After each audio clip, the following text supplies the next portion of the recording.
recently they asked Donald Trump, would he consider giving, P Diddy, Puffy, Sean John a pardon? Hmm. This is what he had to say. Sean Diddy Combs, Right. would you consider pardoning him? Well, he was essentially, I guess, sort of half innocent. Yes. I don't know what they do. He's still in jail or something. But he was celebrating a victory, but he seems, I guess it wasn't as good as a victory.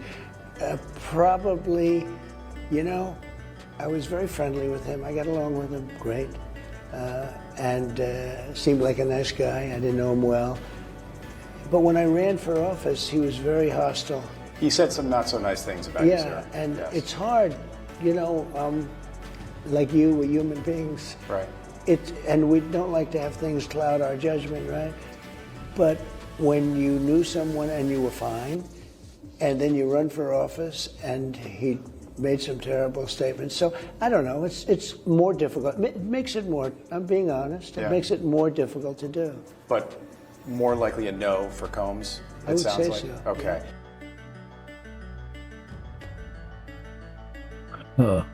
Now, this is a very extremely important lesson to everybody, because Trump was saying that when he first met Puffy for years upon years, right? And I remember this actually. Puffy was the biggest Donald Trump advocator.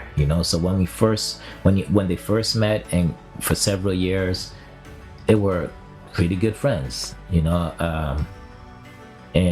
And Puffy would, shout him out and everything like that, and have him in videos and everything like that, and all of that. And so when Trump ran for president, that's when that's exactly what he's talking about. That's when everything switched, because Puffy was actually creating a brand new party, or trying to create a brand new party, right? And knowing that that party's going to be running against Trump, I guess in Trump's eyes, that relationship went out the window. So it's to Trump, he's saying, yo, this dude's a sellout. This guy was nice to me, and all of a sudden I'm running for president, and he had pretty much some disgusting things to say about me. And this happens continuously, meaning to say that you have a bunch of individuals that are not really, they're fake. They're fake in front of your face, and when they want something, they're like the nicest person on the planet. And that ain't never worked in this world, man. Good or bad, I don't even care who it is. It has never ever worked in this world, and it'll always come back. People don't forget. Like, people, when somebody accepts you as for who you are, and then all of a sudden they realize that you're being talking behind their back, or disrespecting them behind their back, and all that kind of stuff, or you do a 360 switch, that's a particular type of friendship that you can't get back. Especially for people that are, they stand on their word, right? So everybody could play fake in this little pretend world, but at the end of the day, it's like you gotta honor what you say. You gotta honor who you are, in terms of, if I don't like you, I don't like you. I ain't gonna try to butter you up because I feel like you have something for me, or you could give me something, or you could be benefiting my life, or you could benefit my advancement in my career. You just gotta be real from day one. Like, if you don't feel me, if you don't mess with me, you don't mess with me. Just don't say anything. You don't have to even act fake. You just don't have to say nothing. For example, if Puffy just would have kept his mouth shut, right now he'd be a free man, because Trump, he's like handing out pardons like nothing right now. He's just giving everybody a pardon. It's like Oprah. It's like, you get a pardon and you get a pardon. And Trump was actually real. He said, listen, like, hey, this definitely, his Puffy switching on me definitely is gonna affect my decision of giving him a pardon. As the interview, as the interviewer, kept on, you know, probing. Pretty much, it's a wrap. Trump, in the most diplomatic way, said, "Nah, he ain't gonna do it."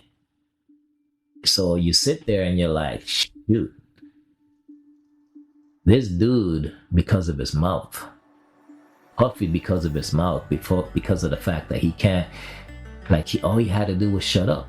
If he never said anything about Trump, if he never tried to disrespect him, if he never, and this only, I think in Trump's case, if that's how Puffy was from the beginning, I don't think, maybe it would have been different in Trump's mind, because at least Puffy was consistent. Puffy was like, "I don't like you, when the election comes, I don't like you. After the election, I don't like you." But the issue with Puff was, "Hey, Trump, me and you are best friends," and then election times, you're a piece of scum. Whether it's true or not, that's besides the point. But that switch around, and then now when Puffy desperately needs him, probably trying to kiss his butt again. So, and with certain dudes, he can't play with him like that. Like right now, looks like Puffy's gonna rot in jail. Like, I don't know what he's gonna get. I don't know how many years he's gonna get. Even if it was 10 days, Trump could have pardoned that. It could be 2, 3, 4 more years. It could be 5 years. It could be 10 years. I believe he's facing about a maximum of 20 years for what he was convicted on.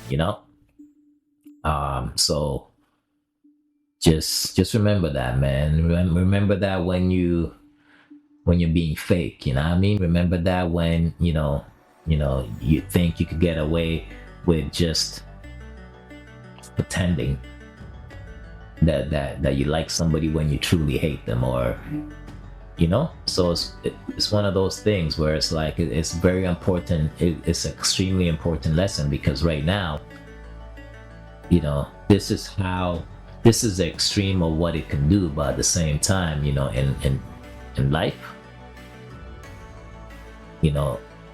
fakeness can't get you nowhere, man.